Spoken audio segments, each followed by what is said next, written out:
సోమవారం సూర్యాపేట జిల్లా కేంద్రంలోని స్థానిక ప్రభుత్వ జూనియర్ కళాశాలలో జిల్లా ఎన్నికల అధికారి కలెక్టర్ ఎస్ వెంకట్రావు తమ ఓటు హక్కును వినియోగించుకున్నారు. ఈ సందర్భంగా కలెక్టర్ మాట్లాడారు. సోమవారం సూర్యాపేట జిల్లా కేంద్రంలోని స్థానిక ప్రభుత్వ జూనియర్ కళాశాలలో జిల్లా ఎన్నికల అధికారి కలెక్టర్ ఎస్ వెంకట్రావు తమ ఓటు హక్కును వినియోగించుకున్నారు. ఈ సందర్భంగా కలెక్టర్ మాట్లాడుతూ పట్టభద్రుల ఉప ఎన్నిక పోలింగ్ ప్రశాంతంగా వాతావరణంలో జరిగిందని తెలిపారు. తదుపరి కలెక్టరేట్లో ఏర్పాటు చేసిన వెబ్ కాస్టింగ్ కేంద్రాన్ని జిల్లా ఎస్పీ రాహుల్ హెగ్డేతో కలిసి జిల్లాలో జరుగుతున్న పోలింగ్ సరళిని పరిశీలించారు. పట్టభద్రులు విధిగా తమ ఓటు హక్కును వినియోగించుకోవాలని పిలుపునిచ్చారు.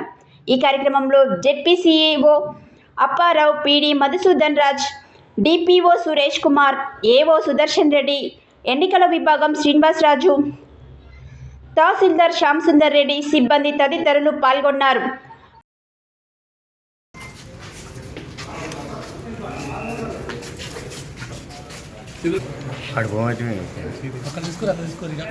సందుపోతే అయిపోయింది గడిపోతే మంచిగా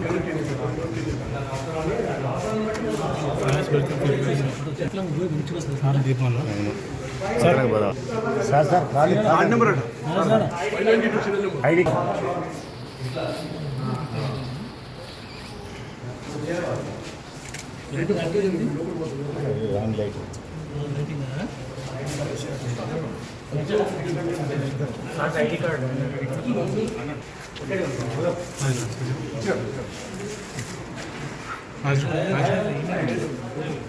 సైడ్ లోపల ఉండలే సైడ్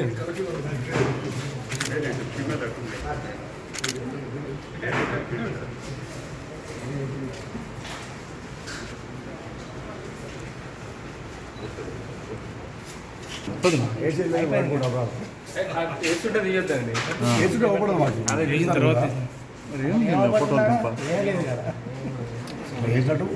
అందరూ వస్తారు తీసుకుంటారు.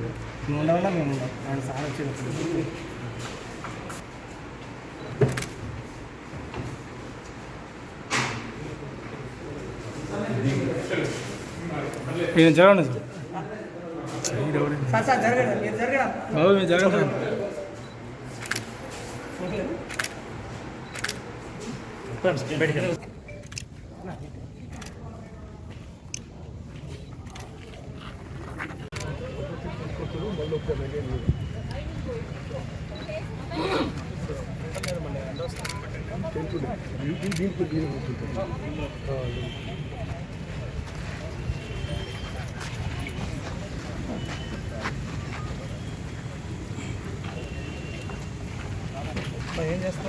నల్గొండ పట్టభద్రుల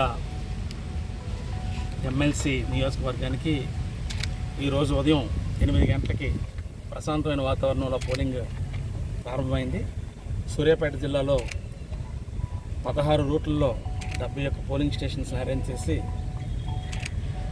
పిఓస్ని, ఏపీఓస్ని, ఓపీఓస్ని నిన్ననే సామగ్రితో సహా, ఎన్నికల సామగ్రితో సహా పంపించడం జరిగింది. వారికి కావాల్సిన అన్ని సౌకర్యాలు పోలింగ్ బూత్స్లో ఉన్నట్టు ఎలక్షన్ కమిషన్ నార్మ్స్ ప్రకారం, ఎస్ఓపీస్ ప్రకారం ఏర్పాటు చేయడం జరిగింది. అలాగే ఈరోజు ఓటు వేయడానికి వచ్చిన ఓటర్లకు కూడా కావాల్సిన షేడ్ కానీ, డ్రింకింగ్ వాటర్ కానీ ఇవన్నీ పెట్టించి ఎవరికి ఏ ఇబ్బంది లేకుండా పోలింగ్ ప్రశాంతంగా జరిగేటట్టు, పీస్ఫుల్ ఫెయిర్ మేనర్లో జరిగేటట్టు చూడడం జరిగింది. దీనికోసం 52 మంది అభ్యర్థులు ఉన్నారు. రిటర్నింగ్ ఆఫీసర్గా నల్గొండ డిస్ట్రిక్ట్ కలెక్టర్ గారు ఉంటారు. మేము 2 అవర్లీ పోలింగ్ కూడా నల్గొండ కలెక్టర్ గారికి పంపిస్తాం. అక్కడ నుండి వాళ్ళు కన్సల్టేట్ చేసి సిఓ గారికి, ఈసీఐకి పంపిస్తారు. సో సాయంత్రం ఉదయం 8 గంటలకి స్టార్ట్ అయిన పోలింగ్ 4 గంటల వరకు జరుగుతుంది. ఇన్ కేస్ 4 గంటలకి ఇంకెవరైనా చివరిలో వచ్చి క్యూలో నిలబడితే వాళ్ళ ఓటు కూడా అటువంటి క్యూ లైన్ చివరి నుండి స్లిప్లు ఇచ్చి 4 గంటలకి క్యూలో ఉన్న వాళ్ళందరికీ స్లిప్లు ఇచ్చి ఓటింగ్ వేయడానికి కూడా పిఓస్, ఏపీఓస్కి ఇన్స్ట్రక్షన్స్ ఇవ్వడం జరిగింది. సో ఈ పోలింగ్ ప్రశాంతమైన వాతావరణంలో జరుగుతుంది. సుమారు 51,000 చిల్లర ఓటర్లు ఉన్నారు మన జిల్లాలో. సో వారందరూ పోలింగ్ కేంద్రాలకు వెళ్ళి ఓటు వేయాల్సిందిగా నేను అందరికీ విజ్ఞప్తి చేస్తున్నాను.